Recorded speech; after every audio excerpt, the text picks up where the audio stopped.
Hello friends, welcome back to our channel Samadhan study IQ। Friends, आज की इस video में हम देखेंगे 38वीं BPSC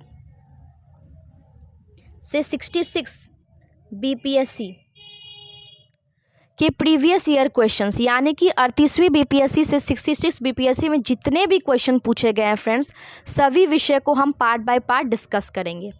तो फ्रेंड्स, आज मैं इस वीडियो में इतिहास के महत्वपूर्ण टॉपिक मध्यकालीन भारत का इतिहास इस वीडियो में समाप्त करूंगी। इस टॉपिक में जितने भी क्वेश्चंस बताए गए हैं सभी BPSC के महत्वपूर्ण क्वेश्चंस हैं। फ्रेंड्स, BPSC के इतिहास विषय को हम 3 वीडियो में समाप्त करेंगे, जिसका पहला वीडियो प्राचीन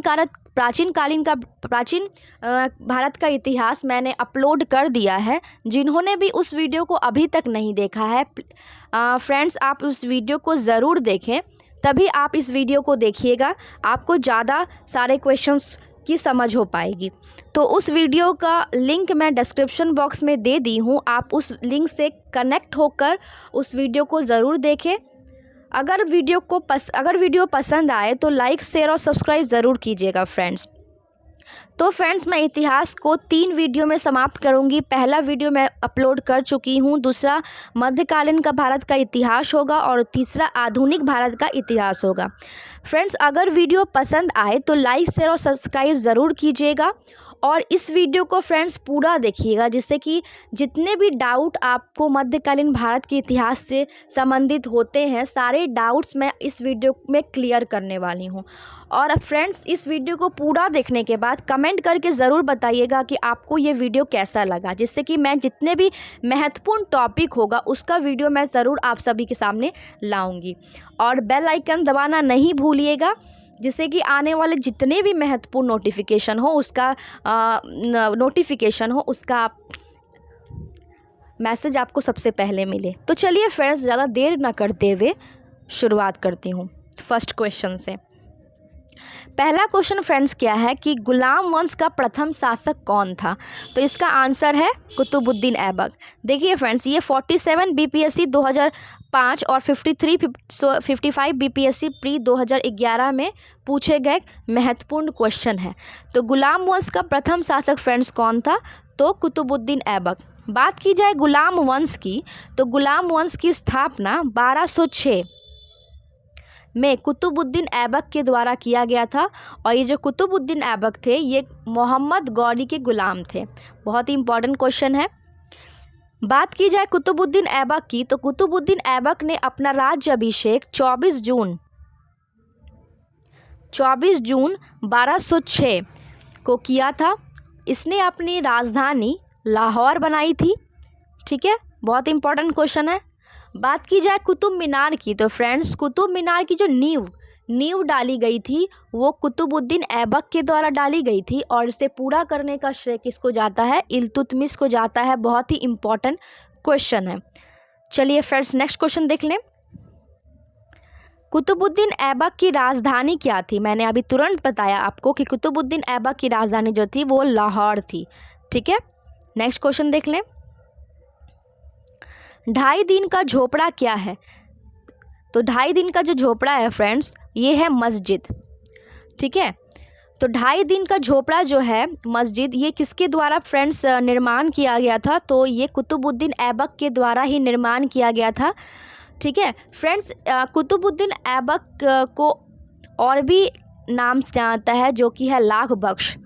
तो लाख बख्श के नाम से कुतुबुद्दीन ऐबक को जाना जाता है, जो कि होता है लाखों का दान देने वाला। तो लाख बख्श का जो अर्थ होता है फ्रेंड्स, वो होता है लाखों का दान देने वाला, जो कुतुबुद्दीन ऐबक को जाना जाता है। नेक्स्ट क्वेश्चन देख लें। भारत में मोहम्मद गौरी ने किसको प्रथम अख्ता प्रदान किया? तो इसका आंसर है कुतुबुद्दीन ऐबक। तो भारत में मोहम्मद गौरी ने कुतुबुद्दीन ऐबक को अख्ता प्रदान किया है। नेक्स्ट क्वेश्चन देख लें। बिहार का प्रथम मुस्लिम विजेता कौन था? तो इसका आंसर है फ्रेंड्स बख्तियार खिलजी। तो बिहार का प्रथम मुस्लिम विजेता कौन था? बख्तियार खिलजी। इन्होंने क्या किया था? नालंदा विश्वविद्यालय को ध्वस्त किया था। ठीक है, और ये फ्रेंड्स जो है कुतुबुद्दीन ऐबक का सहायक सेनानायक भी था, ये भी याद रखें, बहुत ही इंपॉर्टेंट क्वेश्चन है। चलिए नेक्स्ट क्वेश्चन देख लें। बिहार पर बख्तियार खिलजी के हमले का पहला विवरण प्राप्त कहाँ से हुआ है? तो इसका आंसर है तबकाते नासरी। तो तबकाते नासरी से बिहार पर बख्तियार खिलजी जो नालंदा विश्वविद्यालय पे जो हमला किए थे, उनको ध्वस्त किए थे, उसका जो विवरण है वो किस में मिलता है? तबकाते नासरी में मिलता है। बहुत ही इम्पॉर्टेंट क्वेश्चन है। चलिए नेक्स्ट क्वेश्चन देख लें। नालंदा विहार का विध्वंस किसने किया? तो इसका आंसर है बख्तियार खिलजी। तो नालंदा विहार का विध्वंस जो था वो बख्तियार खिलजी के द्वारा किया गया था। नेक्स्ट क्वेश्चन देख लें। इल्तुतमिश ने बिहार में अपना प्रथम सूबेदार किसे नियुक्त किया है? तो इसका आंसर है मलिक जानी। तो इल्तुतमिश ने बिहार में अपना प्रथम सूबेदार मलिक जानी को नियुक्त किया गया है। देखिए फ्रेंड्स, ये 48 से 52वां बीपीएससी प्री 2008 में पूछा गया क्वेश्चन है। नेक्स्ट क्वेश्चन देख लें। वह प्रथम मुस्लिम शासक कौन था जिसने शासन के सिद्धांत के राजाओं की ईश्वरीय अधिकार सिद्धांत के सम्मान प्रतिपादित किया? तो इसका आंसर है फ्रेंड्स बलबन।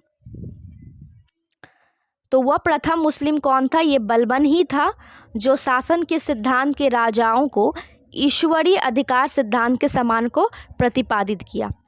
तो फ्रेंड्स, ये बलबन की बात की जाए तो बलबन जो है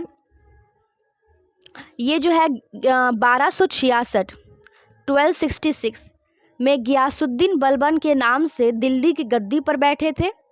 ठीक है, इन्होंने क्या किया था कि सिजदा और पैबोस प्रथा की शुरुआत की थी। बहुत सारे एग्ज़ाम में पूछे गए हैं कि सिजदा और पैबोस प्रथा की शुरुआत किसने की थी? तो बलबन ने ही की थी। इन्होंने क्या किया था कि फ़ारसी रीति रिवाज पर आधारित नवरोज़ उत्सव का भी प्रारंभ किया था।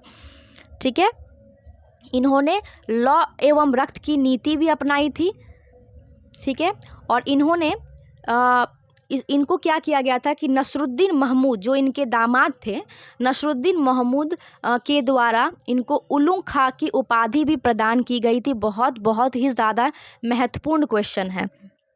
इनके दरबार में फ़ारसी के प्रसिद्ध कवि अमीर खुसरो और अमीर हसन भी रहते थे। एग्ज़ाम में क्वेश्चन पूछे जाते हैं कि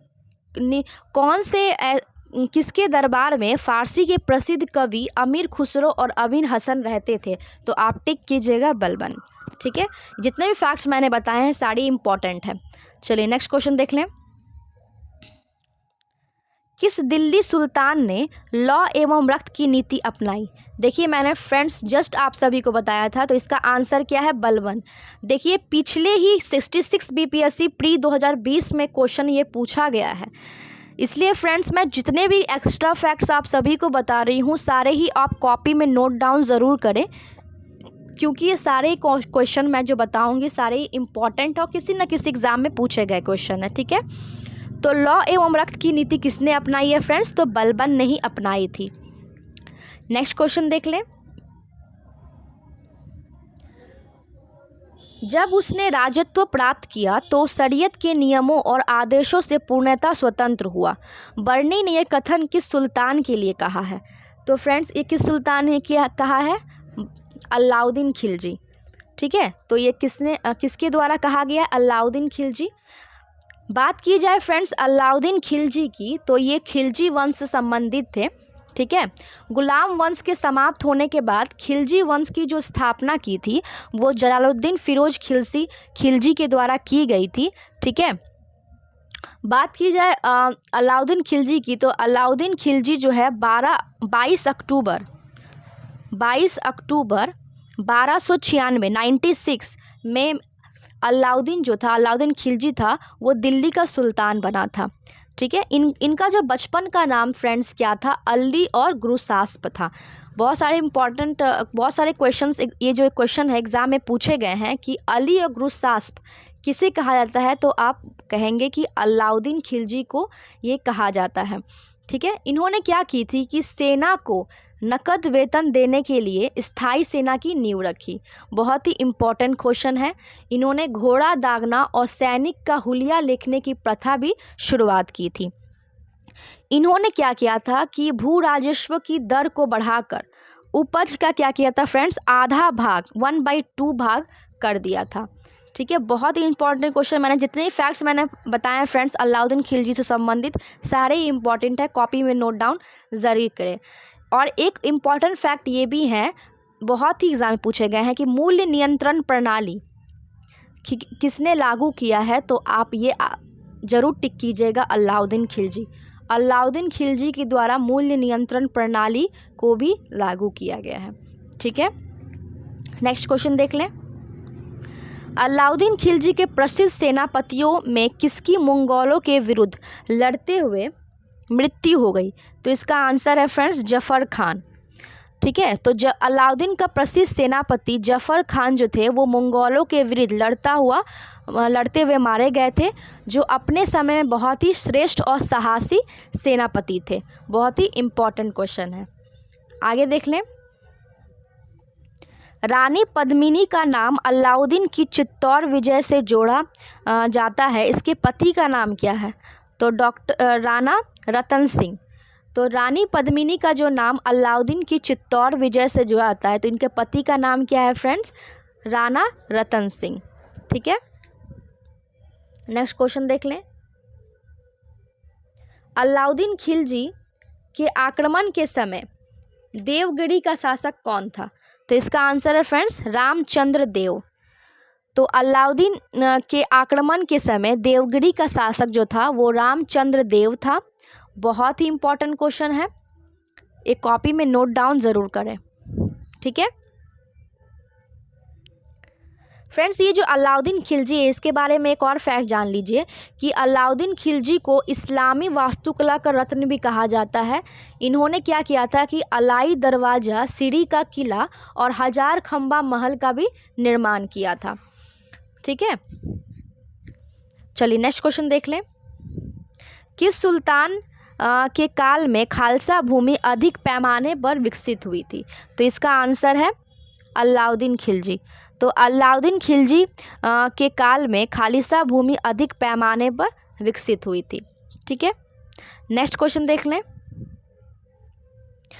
अलाई दरवाज़ा का निर्माण किस सुल्तान ने कराया था, मैंने अभी जस्ट आपको बताया था कि अलाई दरवाज़ा का निर्माण, सीढ़ी का किला, 1000 खंबा का महल, जमियत खाना मस्जिद, ये सारे जो है मैंने बताए, सारे का निर्माण जो है अलाउद्दीन खिलजी के द्वारा ही करवाया गया है। चलिए नेक्स्ट क्वेश्चन देख लें। दिल्ली के किस सुल्तान ने सबसे ज़्यादा नहरों का निर्माण किया था। ठीक है, दिल्ली के किस सुल्तान ने सबसे ज़्यादा नहरों का निर्माण किया था, तो इसका आंसर है फ्रेंड्स फिरोज शाह तुगलक। ठीक है, देखिए फ्रेंड्स, ये जो फिरोज शाह तुगलक थे ये तुगलक वंश से संबंधित थे और इन्होंने क्या था, सबसे ज़्यादा नहरों का निर्माण किया गया था।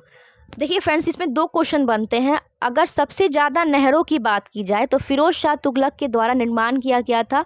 अगर सबसे पहले नहरों का निर्माण किसने किया था, तो गियासुद्दीन तुगलक के बारे में आप जान लीजिए कि सबसे पहले नहरों का निर्माण गियासुद्दीन तुगलक के द्वारा किया गया था, जो 8 सितंबर 1320 में दिल्ली के सिंहासन पर बैठा था। ठीक है, नेक्स्ट क्वेश्चन देख लें। फिरोज तुगलक द्वारा स्थापित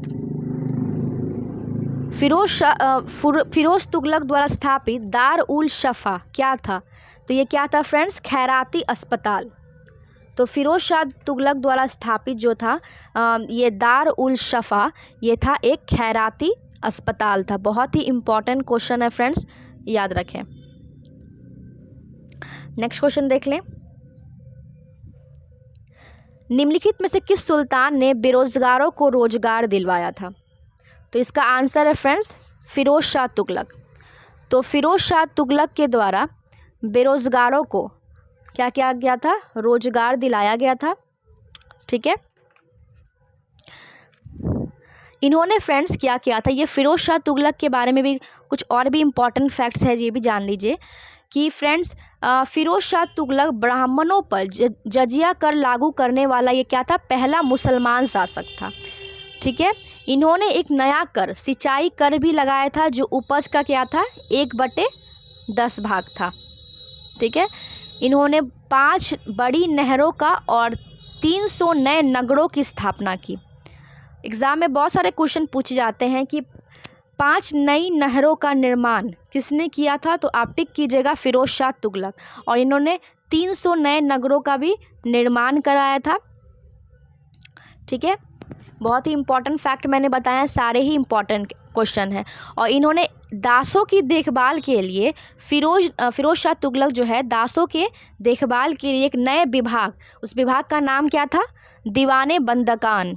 ठीक है, जो दास विभाग के नाम से जाना जाता है, इसकी स्थापना भी की थी।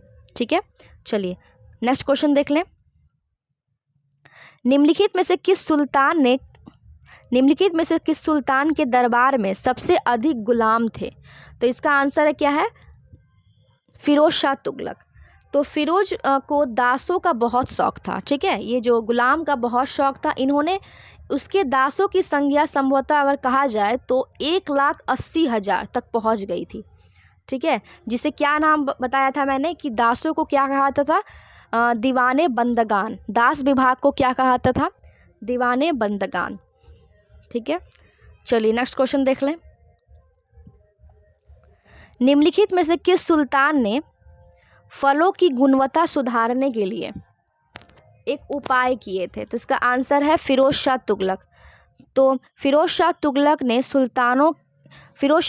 ने फलों की गुणवत्ता सुधारने के लिए एक उपाय किए थे। ठीक है, फ़िरोज़ शाह तुगलक ने बागवानी पे अपनी अभिरुचि के कारण दिल्ली के निकट 1200 नए बाग लगवाए थे और अलाउद्दीन के 3 पुराने बागों को फिर से लगवाया भी था। बहुत ही इंपॉर्टेंट फैक्ट है। चलिए नेक्स्ट क्वेश्चन देख लें।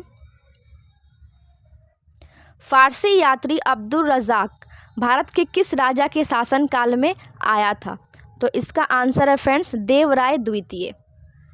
तो ये जो फारसी यात्री अब्दुल रज़ाक था फ्रेंड्स, ये किसके शासनकाल में आया था, तो देवराय द्वितीय के शासनकाल में आया था। और भी बहुत सारे फ्रेंड्स हैं कि देवराय प्रथम, इसके शासनकाल में निकोलो कांटी जो इटली का यात्री था वो आया था। ठीक है, विजयनगर। कृष्णदेव राय, इसके शासनकाल में डोमिंग पायस और बारबोसा दोनों ही पुर्तगाली यात्री थे, जो विजयनगर आने वाले विदेशी यात्री थे, ये आए थे। ठीक है, और आप अच्युत राय, ये जो थे नूनीज, ये भी पुर्तगाली ही यात्री थे, जो नूनीज अच्युत राय के शासनकाल में विजयनगर आने वाले यात्री थे। ठीक है, ये सारे क्वेश्चन जो मैंने फैक्ट बताए सारे इम्पॉर्टेंट हैं। चलिए आगे देख ले। तैमूर के आक्रमण के बाद में किस वंश का राज स्थापित हुआ, तो इसका आंसर है फ्रेंड्स सैयद वंश। ठीक है, तो तैमूर के आक्रमण के बाद सैयद वंश स्थापित हुआ। बात की जाए सैयद वंश की, तो सैयद वंश का संस्थापक जो है फ्रेंड्स, ये खिज्र खान है। ठीक है, इसने सुल्तान की उपाधि न धारण करके अपने आप को रैयत ए आला की उपाधि से खुश रखा। ये एग्ज़ाम में पूछे जाते हैं कि कौन ऐसे सुल्तान थे जो अपनी उपाधि ना धारण करके अपने को रैयत ए आला की उपाधि से संतुष्ट रखे, तो वो आप टिक कीजिएगा खिज्र खान को। खिज्र खान जो थे वो तैमूर लंग के सेनापति थे, ये भी याद रखें। नेक्स्ट क्वेश्चन देख लें। निम्नलिखित में से किस सुल्तान ने एक नगर बसाया जहां अब आगरा है? ठीक है, तो इसका आंसर है सिकंदर लोदी। ठीक है, सिकंदर लोदी जो है एक नगर बसाए थे जो अब आगरा है। ठीक है, सिकंदर लोदी जो है वो लोदी वंश से संबंधित थे। बात की जाए लोदी वंश की, तो लोदी वंश के संस्थापक बहलोल लोदी थे। ठीक है, नेक्स्ट क्वेश्चन देख लें।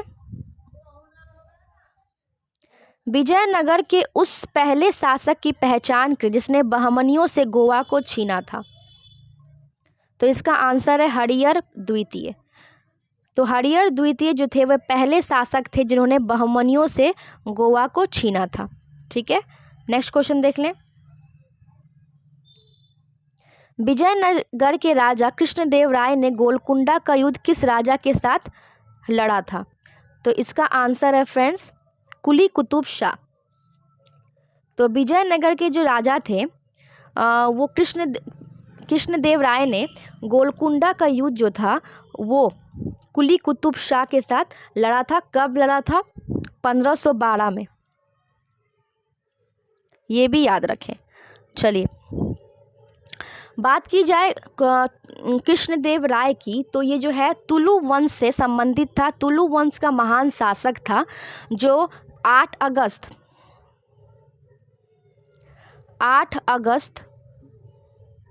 1509 में शासक बना था। ठीक है फ्रेंड्स, इसके शासनकाल में पुर्तगाली यात्री, मैंने बताया था तुरंत पहले कि पुर्तगाली यात्री डोमिंग पयास और बारबोसा दोनों ही विजयनगर आए थे। ठीक है, कृष्णदेव राय के दरबार में तेलुगु साहित्य के 8 सर्वश्रेष्ठ कवि रहते थे जिसे अष्टदिग्गज के नाम से जाना जाता है। उसके शासनकाल को तेलुगु साहित्य का क्लासिक युग भी कहा जाता है। बहुत ही इम्पॉर्टेंट क्वेश्चन है। कहा जाता है, एग्ज़ाम में पूछा जाता है कि तेलुगु साहित्य का क्लासिक युग किसको कहा जाता है? तो कृष्णदेव राय के शासनकाल को कहा जाता है। इन्होंने क्या किया था कि तेलुगु में अमुक्त मूल्याद और संस्कृत में जाम्बवती कल्याणम की भी रचना की थी। बहुत ही इंपॉर्टेंट फैक्ट मैंने बताया है, याद रखें। आगे देख लेते हैं। विजयनगर साम्राज्य के वित्तीय व्यवस्था की मुख्य विशेषता क्या थी? तो फ्रेंड्स, क्या थी इसकी मुख्य विशेषता? तो भू राजस्व। विजयनगर साम्राज्य की वित्तीय व्यवस्था की मुख्य विशेषता जो थी वो भू राजस्व थी। नेक्स्ट क्वेश्चन देख लें। विजयनगर साम्राज्य का अवशेष कहाँ मिलता है? तो इसका आंसर है हम्पी। तो विजयनगर साम्राज्य का अवशेष जो है वो हम्पी कर्नाटक में मिलता है। ठीक है, बात की जाए विजयनगर साम्राज्य की, तो विजयनगर साम्राज्य की स्थापना जो हुई है वो 1336 में हरिहर और बुक्का नामक 2 भाइयों ने की थी। ठीक है, और ये विजयनगर का फ्रेंड्स शाब्दिक अर्थ जो होता है वो क्या होता है? जीत का शहर। ठीक है, बहुत इंपॉर्टेंट क्वेश्चन है। बात की जाए विजयनगर की मुद्रा की, तो विजयनगर की जो मुद्रा है वो क्या है? पैगोडा थी। यहाँ पर दास प्रथा प्रचलित थी। ठीक है, ये सारे फैक्ट मैंने बताए, इंपॉर्टेंट है। आगे देख लेते हैं। दीवाने अर्ज विभाग किससे संबंधित है? तो किससे संबंधित है फ्रेंड्स? रक्षा विभाग से। तो दीवाने अर्ज जो है वो रक्षा विभाग से संबंधित है। और भी बहुत सारे विभाग है फ्रेंड्स, कॉपी में नोट डाउन ज़रूर करें कि दीवाने को ही, इसको कहा जाता है कृषि विभाग। ठीक है, जो मोहम्मद बिन तुगलक के द्वारा बनाया गया था। दीवाने मुस्तखराज जो है वित्त विभाग, इसको बनाने वाला सुल्तान जो था वो था अलाउद्दीन खिलजी। ठीक है, दीवाने बंदगान ये था दास विभाग, जिसको बनाने वाला था फिरोज शाह तुगलक। ये सारे विभाग जो मैंने बताए हैं सारे इंपॉर्टेंट है फ्रेंड्स। और एक और है दीवाने इस्तेहाक जो है कि पेंशन विभाग, इसे भी फिरोज शाह तुगलक के द्वारा ही बनाया गया था। चलिए नेक्स्ट क्वेश्चन देख लें। शिवाजी की राजधानी कहाँ थी? तो इसका आंसर है फ्रेंड्स क्या? रायगढ़। तो शिवाजी की जो राजधानी थी वो रायगढ़ थी। ठीक है,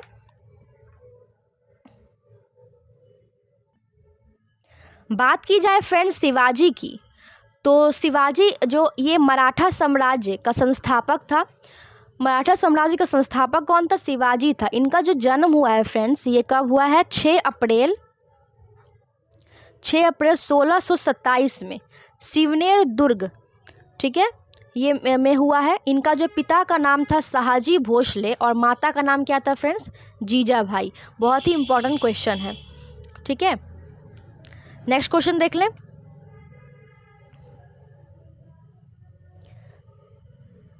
सरंजामी प्रथा किससे संबंधित है? तो किससे संबंधित है फ्रेंड्स? मराठा भू राजस्व प्रथा से।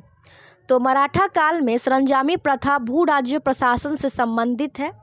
इस काल में मराठा जागीरदारी को सरंजामी भूमि उनके निर्वहन के लिए प्रदान की जाती थी। बहुत इंपॉर्टेंट क्वेश्चन है। नेक्स्ट क्वेश्चन देख लें। बहमनी राज्य के संस्थापक कौन थे? तो इसका आंसर है फ्रेंड्स अलाउद्दीन हसन। तो बहमनी राज्य के संस्थापक जो थे वो कौन थे? अलाउद्दीन हसन थे। बात की जाए बहमनी राज्य की तो मोहम्मद बिन तुगलक के शासनकाल में 1347 में हसन गंगू ने, जिसे कि अलाउद्दीन हसन के नाम से जाना जाता है, बहमनी राज्य की स्थापना की है। ठीक है, इन्होंने गुलबर्गा को अपनी राजधानी बनाया था। मुद्रा यहाँ की जो थी वो क्या थी? हूण थे, हूण। विजयनगर साम्राज्य की मुद्रा मैंने क्या बताया? विजयनगर साम्राज्य की मुद्रा है पैगोडा और बहमनी राज्य की मुद्रा है हूण। यहाँ की जो राजभाषा थी फ्रेंड्स वो मराठी थी, ये भी याद रखें। इसने अपने साम्राज्य को 4 प्रांतों में बांटा था। क्या क्या था प्रांत? गुलबर्गा, दौलताबाद, बरार और बीदर। ठीक है, इंपॉर्टेंट फैक्ट मैंने बताया, याद रखें। चलिए नेक्स्ट क्वेश्चन देख लें। निम्नलिखित में से कौन भूमि उत्पाद पर लगने वाले कर को इंगित करता है? तो इसका आंसर है 1, 3 और 4, मतलब खराज, खुम्स और उश्र। ठीक है, इंपॉर्टेंट है, याद रखें। आगे देख लेते हैं क्वेश्चन। किस सुल्तान ने जमीन की फसल की नपाई का आधा राजस्व के रूप में दिया था? तो इसका आंसर अलाउद्दीन खिलजी। मैंने आप सभी को बताया था कि इन्होंने भू राजस्व के रूप में कितना 1/2 राजस्व दिया था, रखा था। ठीक है, नेक्स्ट क्वेश्चन देख लें। शेख बहाउद्दीन जकारिया किस संप्रदाय के थे? तो ये जो थे सुहरावादी संप्रदाय के थे। तो शेख बहाउद्दीन जकारिया जो थे वो सुहरावादी संप्रदाय के थे। चलिए नेक्स्ट क्वेश्चन देख लें। इन शासकों में से किसने अपनी सैन्य टुकड़ियों को 200, 250 और 500 की इकाइयों में विभाजित किया था? तो इसका आंसर है फ्रेंड्स ई। उपयुक्त में से कोई नहीं, उपयुक्त में से एक से अधिक। तो फ्रेंड्स इसका आंसर जो है इस्लाम शाह और शेर शाह दोनों ही होगा। ठीक है, ये जो था सैन्य टुकड़ी, तो शेर शाह के समय में सैन्य विभाजन की प्रणाली प्रचलित थी। ठीक है, और इस्लाम शाह ने अपनी सैन्य टुकड़ियों को 50, 200, 250 और 500 की इकाइयों में विभाजित किया था। फ्रेंड्स अगर ये क्वेश्चन अगर बीपीएससी में आपको पूछा जाए तो आप ज़रूर ई टिक कीजिएगा, क्योंकि ये दोनों के समय में ही ये विभाजित हुआ था। ठीक है, चलिए नेक्स्ट क्वेश्चन देख लें। जवाबित का संबंध किससे है? तो इसका आंसर है राज्य कानून से। तो जवाबित का संबंध जो है राज्य कानून से था। ठीक है, नेक्स्ट क्वेश्चन देख लें।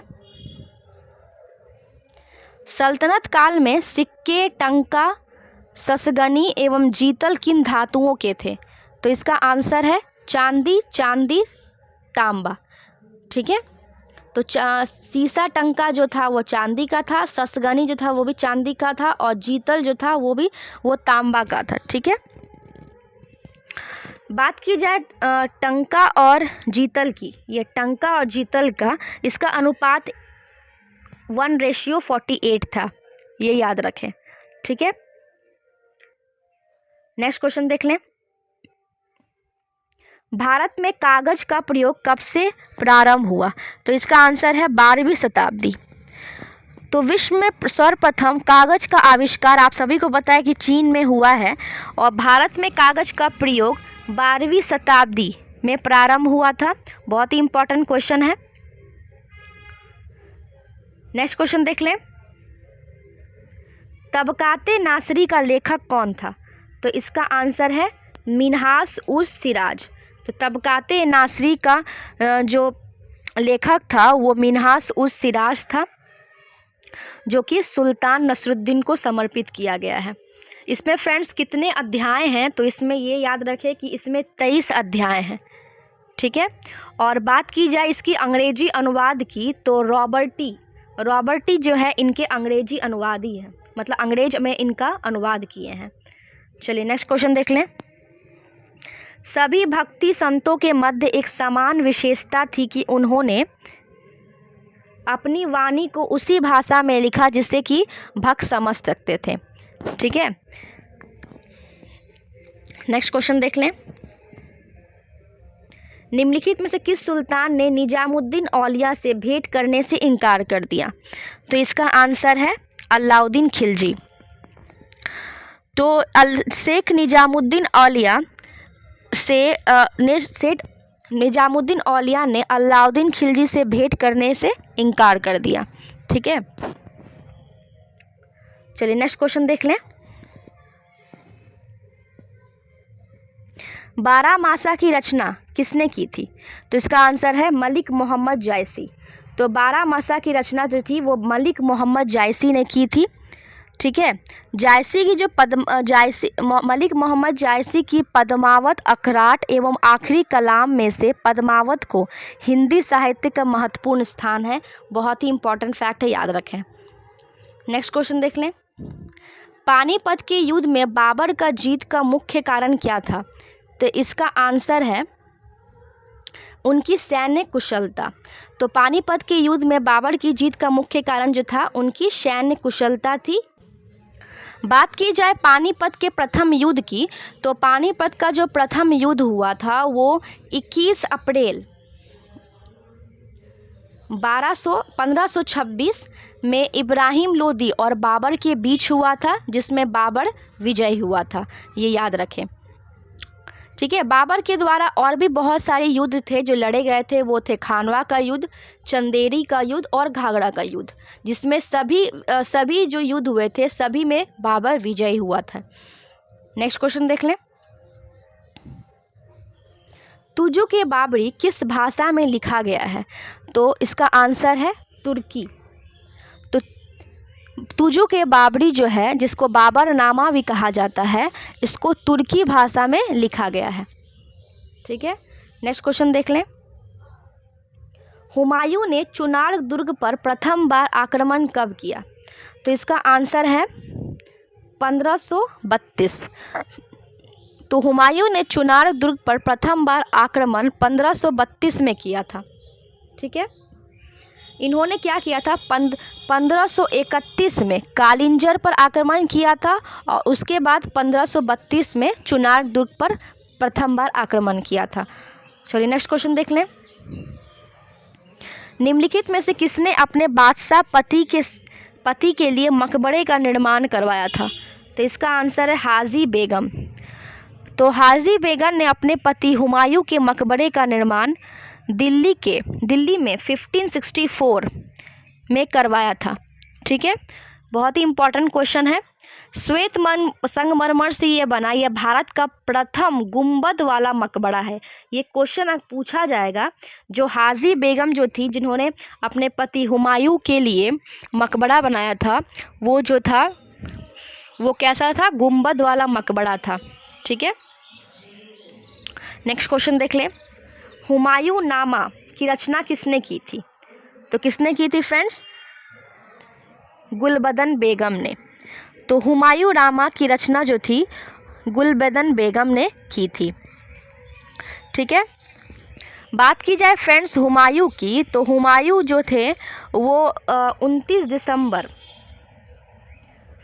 1530 को आगरा में 23 वर्ष की अवस्था में सिंहासन पर बैठे थे। ठीक है। बहुत ही इम्पॉर्टेंट क्वेश्चन है। इन्होंने बहुत सारे युद्ध भी लड़े हैं, जो कि है चौसा का युद्ध, जो शेर खां और हुमायूं के बीच लड़ा गया था, जिसमें कि शेर खां विजयी हुआ था। बिलग्राम या कन्नौज के युद्ध भी कह सकते हैं, दोनों ही ये भी शेर खां और हुमायूं के बीच लड़ा गया था, जिसमें इस युद्ध में भी क्या हुआ था? हुमायूं की पराजय हुई थी। ठीक है। इसके अतिरिक्त देवड़ा का युद्ध ये 1531 में हुआ था और सरहिंद का युद्ध ये 1555 को हुआ था। ये सारे युद्ध जो थे हुमायूं के द्वारा लड़े गए थे। नेक्स्ट क्वेश्चन देख लें।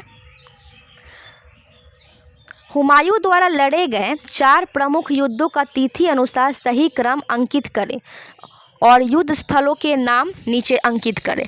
तो ये आंसर है देवरा, चौसा, कन्नौज, सरहिंद। तो बात की जाए देवरा की, तो देवरा जो है 1531 में लड़ा गया था। चौसा 1539 को लड़ा गया था। कन्नौज या बिलग्राम 1540 में लड़ा गया था और सरहिंद 1555 में लड़ा गया था। सारे इंपॉर्टेंट क्वेश्चन है, ठीक है। नेक्स्ट क्वेश्चन देख लें।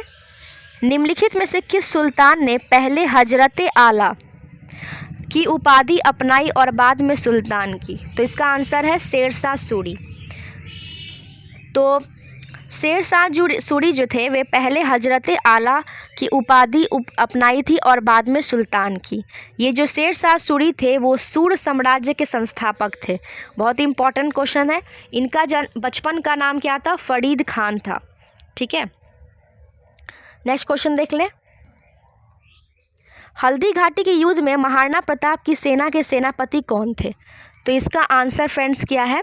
हकीम खान, ठीक है। नेक्स्ट क्वेश्चन देख लें। निम्नलिखित में से किस सुल्तान शासक ने तीर्थ यात्रा कर समाप्त कर दिया था? तो इसका आंसर है अकबर। अकबर जो थे वो तीर्थ यात्रा कर को समाप्त कर दिए थे, ठीक है। बात की जाए अकबर की, तो अकबर का जन्म जो हुआ है 15 अक्टूबर 1542 में हमीदा बानो बेगम के गर्भ में अमरकोट के राणा वीर साल के महल में हुआ था। इनका जो बचपन का नाम था जलाल था। और बात की जाए इनकी राज्य अभिषेक की, तो 14 फरवरी 1556 में पंजाब के कालानौर में इनका राज्य अभिषेक हुआ, ठीक है। नेक्स्ट क्वेश्चन देख लें। अकबर ने बंगाल तथा बिहार को मुगल साम्राज्य में कब मिलाया था? तो इसका आंसर है 1536, ठीक है।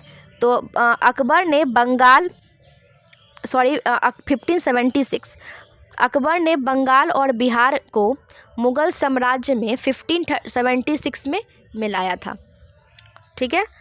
ये जो 1576 में है, इसमें एक और भी बहुत ही महत्वपूर्ण हुआ था कारण। तो इसमें इस समय जो है हल्दी घाटी का युद्ध भी लड़ा गया था फ्रेंड्स।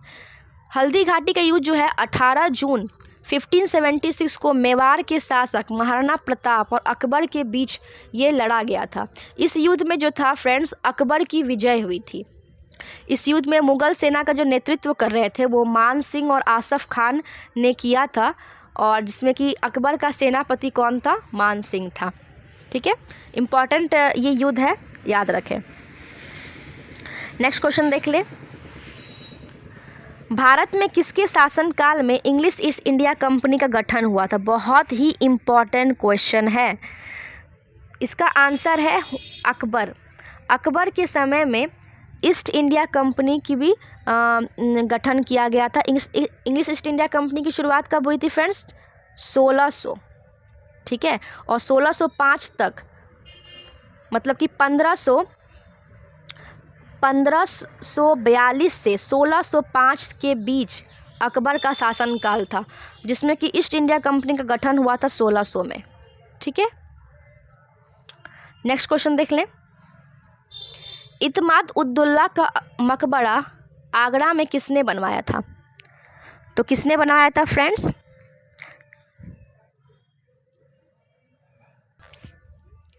तो इसका आंसर है नूरजहां, ठीक है। तो इत्मादुल्ला का मकबरा जो है वो नूरजहां के द्वारा बनाया गया था। ये जो इत्मादुल्ला का मकबरा जो था ये चतुर्भुजाकार मकबरा था जो बेदाग सफ़ेद संगमरमर का बना था, ठीक है, जिसमें कि बड़े पैमाने पर फ्रेंड्स संगमरमर का प्रयोग किया गया था। बहुत ही इम्पॉर्टेंट क्वेश्चन है, ठीक है। चलिए नेक्स्ट क्वेश्चन देख लें। परचिनकारी या पिटरा ड्योढ़ा निम्न में से किससे संबंधित है? तो इसका आंसर है दीवारों में अर्धकीमती पत्थर जड़कर फूलों की नक्काशी करना, ठीक है। तो पच्चीकारी या पर्चिनकारी पिट्राड्यूरा दीवारों में अर्धकीमती पत्थर जड़कर जो फूलों की नक्काशी करने से संबंधित है। ये जो भारत में पिट्राड्यूरा नाम का जड़ाऊ कार्य सर्वप्रथम इत्मादुल्ला के मकबरे में किया गया है फ्रेंड्स। इस मकबरे का निर्माण जहांगीर की पत्नी, आप सभी को पता है नूरजहां थी, इन्होंने करवाया था। किसकी याद में करवाया था? तो अपने पिता हुमायूं की याद में।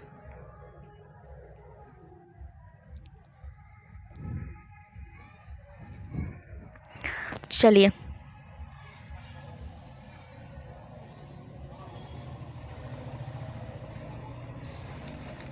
नेक्स्ट क्वेश्चन देख लें। मध्यकाल में बंटाई शब्द का अर्थ क्या है? तो इसका आंसर है लगान निर्धारित का तरीका। तो मध्यकाल में बंटाई शब्द का अर्थ होता है लगान निर्धारण का तरीका। नेक्स्ट क्वेश्चन देख लें। किस मुगल शासक के चित्रकारी के लिए कारखाने बनाए गए? तो इसका आंसर है हुमायूं। तो हुमायूं के शासक ने चित्रकारी के लिए कारखाने बनाए गए थे। ठीक है, बहुत ही इम्पोर्टेंट क्वेश्चन है। नेक्स्ट क्वेश्चन देख लें। यूरोपीय चित्रकारी का प्रवेश किसके दरबार में हुआ था? तो इसका आंसर है अकबर। यूरोपीय चित्रकारी का प्रवेश जो था वो अकबर के शासनकाल में हुआ था। नेक्स्ट क्वेश्चन देख लें। अब बात की जाए फ्रेंड्स जहांगीर की, ये जहांगीर के बारे में देख लीजिए कि जहांगीर के शासनकाल को मुगल चित्रकला का स्वर्ण युग भी कहा था, क्योंकि इनके शासनकाल में चित्रकला जो थे वो बहुत हद तक मतलब कि बढ़ गए थे, विस्तार हो गए थे, इसलिए इनके शासनकाल को चित्रकला का स्वर्ण युग कहा जाता है। हुमायूं के शासनकाल में चित्रकला का नींव रखा गया था। ठीक है, और जहांगीर के समय में इसका प्रचार प्रसार बहुत ज़्यादा विस्तार हो गया था। ठीक है, नेक्स्ट क्वेश्चन देख लें। दसवंत और बसावन प्रसिद्ध चित्रकार किस मुगल सम्राट के राज दरबारी थे? तो इसका आंसर है अकबर। तो दसवंत और बसावन जो थे वो प्रसिद्ध चित्रकार थे। कहाँ के थे? ये अकबर के ही चित्रकार, अकबर के ही राज दरबार के थे। ठीक है, चलिए नेक्स्ट क्वेश्चन देख लें। मुगल चित्रकला किसके नेतृत्व में अपने शीर्ष पर पहुंची? मैंने तुरंत आप सभी को बताया कि इसका आंसर क्या होगा, जहांगीर। जहांगीर के समय में मुगल चित्रकला अपने शीर्ष पर पहुंच गई थी, इसलिए यहाँ के इसके शासनकाल को मुगल चित्रकला का स्वर्ण युग भी कहा जाता है। ठीक है, नेक्स्ट क्वेश्चन देखते हैं। जब्ती प्रणाली किसकी उपज है? तो इसका आंसर है अकबर। तो जब्ती प्रणाली जो है वो अकबर, किसकी उपज है? अकबर की। ठीक है, इन्होंने फ्रेंड्स दीन-ए इलाही धर्म का प्रधान, अगर बात की जाती है दीन-ए इलाही धर्म का प्रधान पुरोहित कौन था? तो ये अकबर ही थे। ठीक है, और दीन-ए इलाही धर्म स्वीकार करने वाला प्रथम और हिंदू शासक कौन था? तो ये बीरबल था, ये याद रखें। बीरबल को फ्रेंड्स महेश दास के नाम से भी जाना जाता है। बहुत ही इंपॉर्टेंट क्वेश्चन है। नेक्स्ट क्वेश्चन देख लें।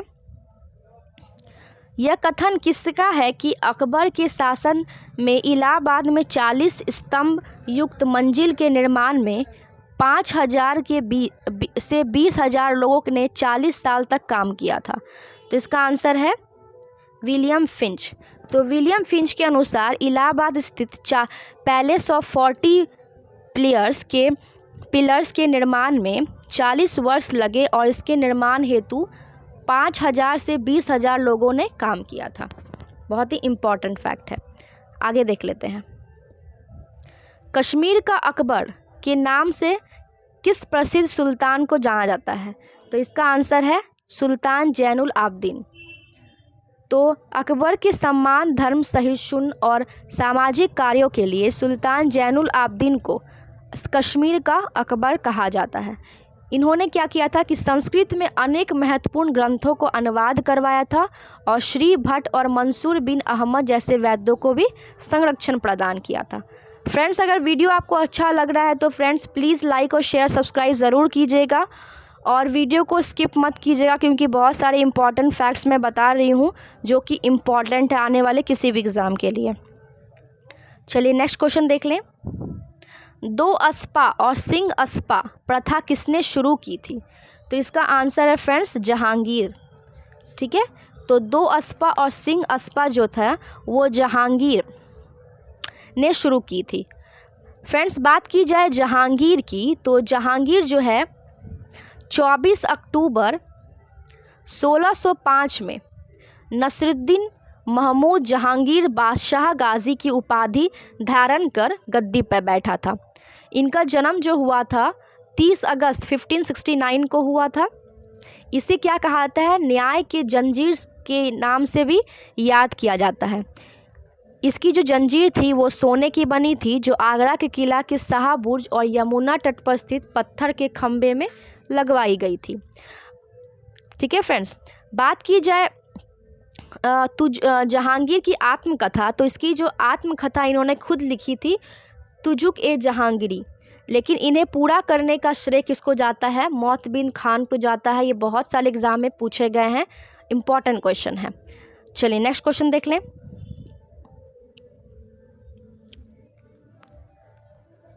ईरान के शाह और मुग़ल शासकों के बीच झगड़े की जड़ क्या थी? तो इसका आंसर है फ्रेंड्स कंधार। तो ईरान के शाह और मुग़ल शासकों के बीच झगड़े का जड़ जो थी वो कंधार थी। ठीक है, नेक्स्ट क्वेश्चन देख लें। निम्नलिखित में से लाल किले का निर्माण किसने करवाया था? तो किसने करवाया था? आप सभी को पता है कि लाल किले का निर्माण जो है शाहजहां के द्वारा करवाया गया था। ठीक है, नेक्स्ट क्वेश्चन देख लें। फ्रेंड्स ये जो शाहजहां है इसके बारे में भी और जान लीजिए फैक्ट्स कि शाहजहां के शासनकाल को स्थापत्य का स्वर्ण काल भी कहा जाता है। ये क्यों कहा जाता है फ्रेंड्स? कि इन्होंने बहुत सारी इमारतें बनवाई थी, जो है दिल्ली का लाल किला, दीवाने आम, दीवाने खास, दिल्ली का जामा मस्जिद, आगरा का मोती मस्जिद, ताजमहल एवं लाहौर किला स्थित शीश महल। ये सारे जो इमारतें हैं ये शाहजहां के शासनकाल में बनवाई गई थी, इसलिए इनके जो युग को स्थापत्य का स्वर्ण काल कहा जाता है। ठीक है, बहुत ही इम्पॉर्टेंट क्वेश्चन है फ्रेंड्स। चलिए नेक्स्ट क्वेश्चन देख लें। निम्नलिखित में से किस इतिहासकार ने शाहजहां के शासनकाल को, अब तुरंत मैंने बताया कि मुगल काल का स्वर्ण युग कहा है, तो किसने ये कहा है? तो A.L. श्रीवास्तव ने कहा है। ठीक है, तो A.L. श्रीवास्तव ने शाहजहां के शासनकाल को मुगल काल का स्वर्ण युग कहा है। नेक्स्ट क्वेश्चन देख लें। औरंगजेब द्वारा चलाए गए जिहाद का अर्थ क्या होता है? तो इसका आंसर है फ्रेंड्स दारुल इस्लाम। तो औरंगजेब द्वारा जिहाद का अर्थ होता है दारुल इस्लाम। ठीक है, नेक्स्ट क्वेश्चन देख लें। पटना में किस सिख गुरु का जन्म हुआ था? तो इसका आंसर है फ्रेंड्स गुरु गोविंद सिंह। तो गुरु गोविंद सिंह जो थे वो सिखों के 10वें गुरु थे फ्रेंड्स। इनका जन्म जो है 1666 है और इनका जो शासनकाल कब तक चला था? 1708 के बीच चला था। ठीक है, इनका जो जन्म हुआ है वो पटना साहिब बिहार में हुआ है और इनका जो मृत्यु हुआ है वो नांदेड़ महाराष्ट्र में हुआ है। इम्पॉर्टेंट क्वेश्चन है। चलिए नेक्स्ट क्वेश्चन देख लें। मुगल प्रशासन में महोत्सव क्या था? तो इसका आंसर है लोक आचरण अधिकारी। ठीक है, तो महोत्सव जो था क्या था? लोक आचरण अधिकारी था। नेक्स्ट क्वेश्चन देख लें। मुगल प्रशासन में मदद ए माश इंगित करता है विद्वानों को दी जाने वाली राजस्व मुक्त अनुदान भूमि। ठीक है, नेक्स्ट क्वेश्चन देख लें। मयूर सिंहासन पर बैठने वाला अंतिम मुगल सम्राट कौन था? तो इसका फ्रेंड्स क्या आंसर होगा? मोहम्मद शाह, जिसको रंगीला बादशाह के नाम से भी जाना जाता है। ठीक है, तो मयूर सिंहासन पर बैठने वाला अंतिम मुगल सम्राट कौन था फ्रेंड्स? मोहम्मद शाह था।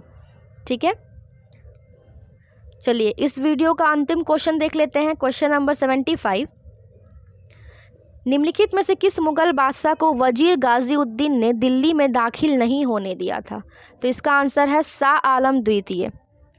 ठीक है, तो शाह आलम द्वितीय जो थे, वजीर गाजीउद्दीन ने इनको जो है दिल्ली में दाखिल होने नहीं दिया। इनका जो वास्तविक नाम था फ्रेंड्स, अली गौहर था, ये भी याद रखें। ठीक है फ्रेंड्स, तो फ्रेंड्स ये रहा 38वीं से 66वीं बीपीएससी के प्रीवियस ईयर्स क्वेश्चन, जो कि पूरे 75 क्वेश्चन को मैंने आप सभी को डिस्कस करवाया इम्पॉर्टेंट फैक्ट्स के साथ। उम्मीद करती हूँ वीडियो आप सभी को पसंद आया हो। अगर अच्छा लगा हो वीडियो फ्रेंड्स, तो please please please like share और सब्सक्राइब ज़रूर कीजिए, और कमेंट करके फ्रेंड्स ज़रूर बताइएगा कि आपको मेरा मध्यकालीन भारत का इतिहास का वीडियो कैसा लगा, जिससे कि मैं आगे जो आधुनिक भारत के इतिहास की वीडियो लाऊंगी, उससे मुझे ज़्यादा मोटिवेशन मिले। और प्लीज़ फ्रेंड्स वीडियो को लाइक ज़रूर कीजिएगा और ज़्यादा से ज़्यादा शेयर ज़रूर कीजिएगा। तो मैं इसी तरह के इम्पॉर्टेंट वीडियो आप सभी के लिए लाऊंगी। मिलते हैं नेक्स्ट वीडियो में। जय हिंद, जय भारत।